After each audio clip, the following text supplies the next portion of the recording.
paranormal experiences don't really work to a timescale, and therefore we invite you to listen to a dark minisode.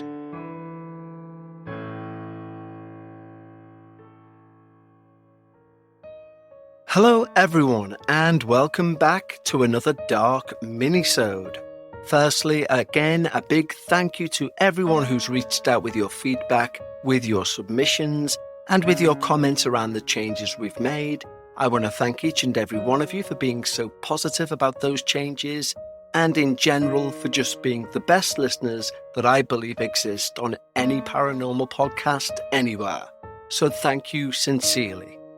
Now, of course, if you do like the show and you are new to the show, in the show notes we do have a week's free access to our Patreon at the highest tier, where you can gain access to not only a new Dark Bite show every week, that's a Patreon-only show, where we listen to some of our shorter experiences we've received, but also the back catalogue of Dark Bites, which is well over 180 hours worth of Patreon-only material. Plus, for our highest tier on Patreon, you can take a look at our new video series, After Dark, where I literally press record on a video camera and talk unedited for 30 minutes about the topics we've discussed that week. It's more of a flow of consciousness about my theories and ideas, and it's just brought something new to what can seem like a rather serious show. And when I say seem like, of course, the show itself is serious. Deadly serious. However, there is always room, especially behind the curtain at Patreon, to get to know each other a little bit better. So check out the show notes there, and there you will also find a link to submit your experience for the Dark Paranormal. Irrelevant of length, we will find a place to use it, be it on the main show, a minisode, or indeed as one of our shorter experiences for Dark Bites. But speaking of shorter experiences, we have a dark minisode to get to. So as it's Wednesday, it's the working week. If you are at work and you're listening, press pause, wait till you have a break, and spend 15 to 20 minutes with a nice cup of tea or coffee as we hear all about where evil feeds. Hi Kevin, I've gone back and forth on whether to send this for months. I keep thinking nobody's going to believe me anyway. And honestly, if somebody told me this 5 years ago, I wouldn't be believing them either. But it happened. And it's still happening. And I need someone who actually knows about this stuff to tell me what they think, because I'm out of my depth. I've changed every name, including my own, and I'm keeping the location well out of it. You'd understand why if I could tell you. If you want the real details yourself, just ask me and I'll send them on. But I will ask you not to share them publicly, as people work here, kids live here, and I cannot have this traced back. I won't confirm my gender either, but I'll go by a female of the name Nadia for this experience. I work on the night shift at a residential facility for young people. The building is old, much older than the job it does now. Before it is what it is today, it was ran by the church. It was an institution for children. And what happened inside it, when the church had control, was nothing but evil. And I don't use that word lightly. Kids were abused in every way you can think of, both SA and physical abuse, locked in rooms underground for days as punishment for nothing. A child could be thrown down there for speaking at the wrong time. And there were deaths, at least 2 that are documented, but probably much more. The church shut it all down quietly and the building changed hands a few times before it became what it is now. The building's been modernised, but the structure is the same. The walls are the same. And whatever's in those walls didn't leave when the church did. Now, personally, as a hobby, I've been into the paranormal for years. I've explored abandoned sites all over the country. Hospitals, old factories, even a monastery once. And I've had experiences in those places, but nothing that truly scared me. However, this place is different. Very different. It's in a different league completely. And I have to walk through it alone every hour in the evening/morning, 5 nights of a week. From day one, my colleagues told me the building was active when they found out what my hobby was. They told me doors would be found open that were locked on the previous round. They'd hear footsteps above them when the floor above was empty. They'd feel cold spots that would seem to move. 2 of the senior employees have seen a dark figure stood in the upstairs corridor, stood totally still, then disappearing when they look again. One of them, a lad I'll call Marco, is probably the hardest bloke I've ever met, and he refuses to patrol the East Wing alone. He said it feels like someone walks with him stride for stride, just behind his shoulder. I thought he was exaggerating, until I felt it too. A few months in, I couldn't leave it alone anymore. I wanted to know what we were dealing with. So I started recording audio on my night shifts. Nothing fancy, a few voice recorders that I have for my hobby that I left in spare rooms or empty rooms where kids were not, and in the corridors before my rounds, and then I collect them a few hours later. I did this for about 3 weeks across different parts of the building. Most of it was nothing at all, static, or my own footsteps from a distance approaching the recorder. But then I started catching things. The first one that stopped me cold was from the 2nd floor landing. On that recording, you can clearly hear a young male voice say a room number, a specific room. Then there's a pause. Then the same voice says 3 words slowly. Alone, frozen, gone. It turned out that room belonged to a former resident who'd left the facility when he aged out. He ended up homeless. A couple of the longer-serving staff told me he'd sadly died rough, of exposure. Found in a car park in the middle of winter. Alone, frozen, gone. I played that recording for Marco and another colleague that I'll call Rick. Marco went pale. Rick said he wasn't surprised. They told me things had been getting worse over the last year or so. More activity, more tension in the building at night. The kids had been having night terrors. Staff were leaving faster. So I kept going, leaving recorders in more areas. On one recording from an empty group room, I caught a female voice repeating what sounded like a name. Then she said a word that sounded like hurt. Then she screamed. Not a word, a scream, and it cut through the static like glass. Then silence, then the same voice, much, much quieter, saying, please. On another recording from a hallway near the back stairwell, I caught a male voice. Deep, aggressive.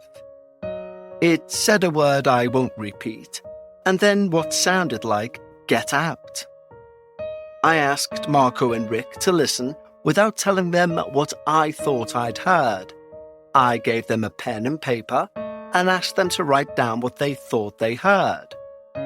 They both scribbled away at the exact same time, and I could see the colour drain from their faces. I asked them to reveal their papers, and they shown the exact same words that I'd heard, independently. Let's have a quick break to talk to you about Acorns. Acorns wants to show a little love to everyone who's on their way to some money goal. Now, a money goal may sound like something everyone has, but believe me, they don't. And even when you think you do, you don't really take into account the step-by-step incremental measurements that need to be made in order to achieve said goal, which is something I personally don't have the time to do. This is where Acorns do their magic, because they try to take you from where's my money today to that goal. And the way they do that is they focus on where your money is going to be tomorrow. There's two major things I want to point out with this. You don't need a bundle of cash to invest. You can invest your spare change. And the second thing is, I'm fortunate enough that the money I've invested, I've seen grow. And using the app, I can see that visually. They also have a potential screen. It shows you the power of compounding your money and how by doing so, you could grow it over time. Basically, for me, Acorns is an all-in-one. Invest, save, and give your money a chance to grow in one trusted place. Sign up now and Acorns will boost your new account with a $5 bonus investment. Join the over 40 million all-time customers who've already saved and invested over $27 billion with Acorns. Head to acorns.com/darkparanormal or download the Acorns app to get started. Paid non-client endorsement. Compensation provides incentive to positively promote Acorns. Tier 11 compensation provided. Potential subject to various factors such as customers' accounts. Age and investment settings. Does not include Acorns fees. Results do not predict or represent the performance of any Acorns portfolio. Investment results will vary. Investment involves risk. Acorns Advisors LLC and SEC registered investment advisor. View important disclosures at acorns.com/darkparanormal. Why choose a Sleep Number smart bed? Can I make my site softer? Can I make my site firmer? Can we sleep cooler? Sleep Number does that. Cools up to 8 times faster and lets you choose your ideal comfort on either side, your Sleep Number setting. Enjoy personalized comfort for better sleep night after night. And now, during our President's Day sale, take 50% off our limited edition bed, plus free premium delivery with any bed and base. Ends Monday. Only at a Sleep Number store or sleepnumber.com. One night, when it was just the three of us on shift, I suggested we tried a live session. No equipment beyond the recorder running. Just us sat in one of the empty activity rooms, the lights off, asking questions out loud, leaving gaps for responses, and then rewinding the tape to listen to what was there. What we got back was enough to make me seriously consider quitting the job. Firstly, we asked if anyone was with us. On the playback was a voice that said, many. So we asked how many. It said a number, 12. We asked if they needed help, and multiple voices overlapped one another, but one cut through clearly and said, trapped. Then the recorder picked up something none of us heard in the room at the time, although it being very loud on the recorder. A child laughing, but wrong, slow, controlled, like someone pretending to be a child who didn't quite know how laughter from a child was supposed to sound. We asked who was laughing, gave a pause, listened back. Nothing for a while, and then a deep voice said, me. Marco asked what it wanted. The voice said, her. Well, we all assumed it meant me. I asked why. We played it back and it said, women something, pain. Women deserve pain, said Rick. He said he heard it as clear as a bell. Then he said, she's done nothing to you, she's here respectfully. Again we left a gap, and again we played back the recording. Again a small pause, and then liar. Then, on the recording, as clear as anything, it said my name. My real name, not Nadia. My actual first name that I'd not said once during that session. Rick said, "All right, that's enough." But we left the tape recording for a while. On playback, there was a sound none of us heard live. It was a woman, screaming in pure terror, long and drawn out. Then the recording just had static for the remaining 10 minutes. We sat in that room for another 10 minutes after we stopped talking and felt absolutely nothing. It was still, calm, like whatever was there had pulled back. But when we played the recording the next day, we all agreed on the same thing. It started off sounding like lost people, sad people, trapped people. Then it was like something else took over. The fake child laughing, the deep voice, knowing my name, the scream. That wasn't the same thing as the people at the start. It was something else, wearing voices like a costume. And when we didn't react the way it wanted to, it dropped the act. I couldn't stop thinking about it. I needed to understand what we were dealing with. So I booked a session with a spiritual medium the following week. A woman I'd never met in a town 20 miles from where I work. She knew nothing about me. I sat down and told her one thing. Something is wrong where I work, and I need to know what it is. She closed her eyes, and within seconds her face changed. She looked like she was going to be sick there and then. She said, "There is so much suffering in that building."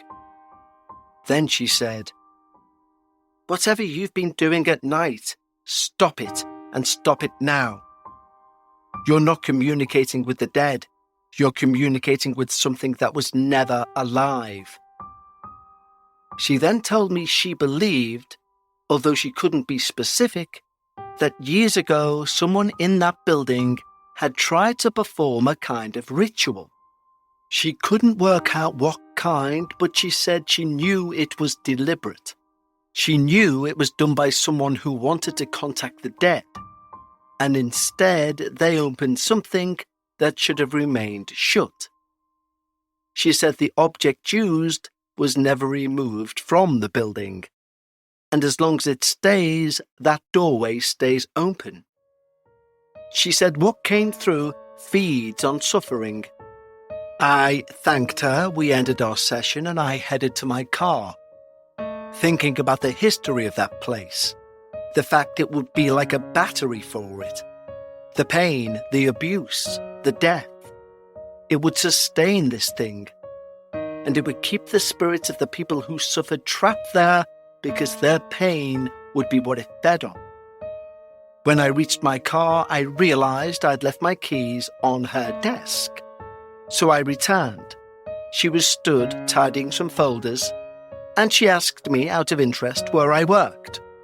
When I told her, she asked immediately if children still lived there, and I said yes. She put her hand to her mouth and said those children will be experiencing things they can't explain, nightmares, feeling watched, irrational fear of certain rooms. She said it won't physically harm them, but it would feed on their fear, and it will make itself known to the most vulnerable ones. She went to the back and came out with something to protect myself while I'm there. I placed the trinket in my bag, thanked her, and now more scared than before, got back to my car. I went back to work the next night, and I told Marco and Rick about what she'd said, about this ritual, about an object still being in the building. They both went quiet. And then Marco told me something that made my blood run cold. He said about 4 years before I started, a group of the elder girls living at the facility managed to get hold of a book on summoning the dead.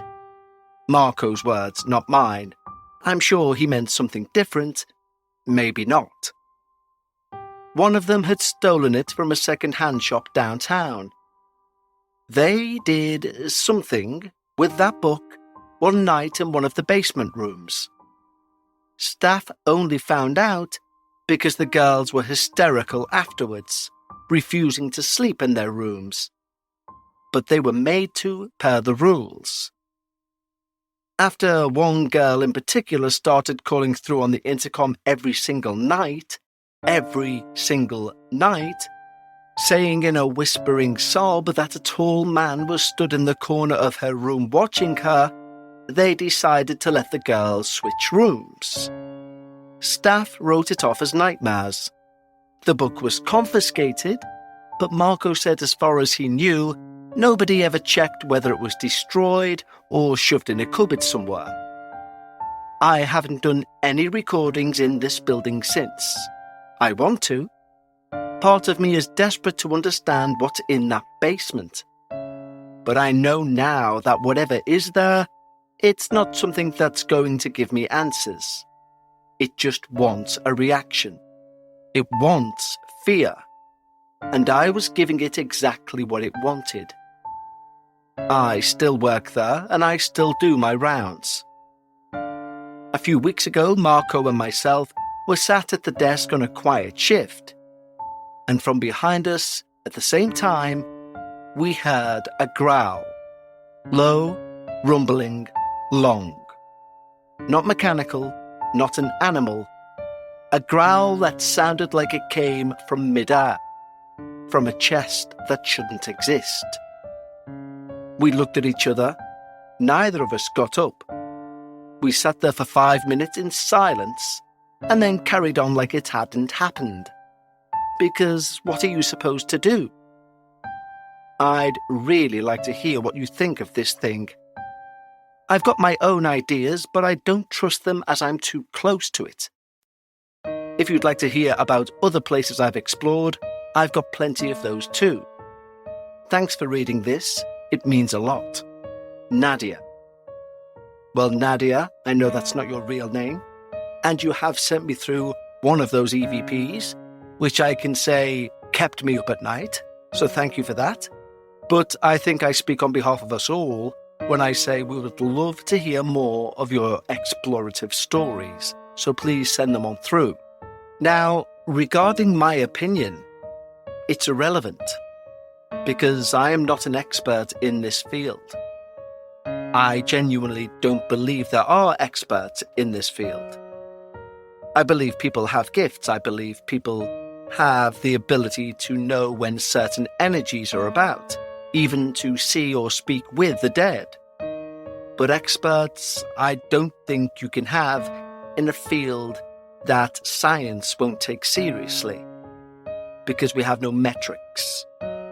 And I, for one, would never consider myself to be an expert. An expert at hearing experiences, yes. In the field of the paranormal, no, and be very fearful of anyone who claims to be so. But we do all have our own theories. Now, and this is not a plug, believe me, as any of our patrons who've watched the videos will say, but on our new After Dark series, where I get to speak non-stop for 30 minutes without editing, that seems to be when my best theories come out, as it sort of opens up my subconscious to just flow. Yet, theories are something I can jump to pretty quickly, and that's not to say they're right by any stretch of the imagination. But in truth, this experience, to me anyway, is kind of self-explanatory. I don't need to put a theory to this. In fact, I would struggle to find one. Because everything that was mentioned by yourself within the narrative of this experience, for me, would be what I would claim as a theory. Someone has to use a phrase that is modern parlance these days, effed about and found out. So they've tried to make some sort of ritual. They believe, according to Marco, summoning the dead. In turn, that opens some sort of portal which appears to have let through this deity. And I say deity over entity, given what you describe the psychic as saying in terms of it's never been alive. And this evil deity appears, yes, as I would fully expect, to live on attention and fear. So, in terms of how did this happen, I think you pretty much lay down how it's happened. In terms of how you would get rid, I think I would go with the psychic's word over a podcaster's. But Nadia, sincerely thank you for this minisode, and yes, I will reiterate it. Given how good this was, we want to hear more from you. Please do either click the link in the show notes or just reply to the email address you sent the EVP to. I want to thank each and every one of you for taking the time to join me on this minisode for today, and I can't wait to speak to you all on Friday for our next installment of The Dark Paranormal. Until then, stay safe and take care.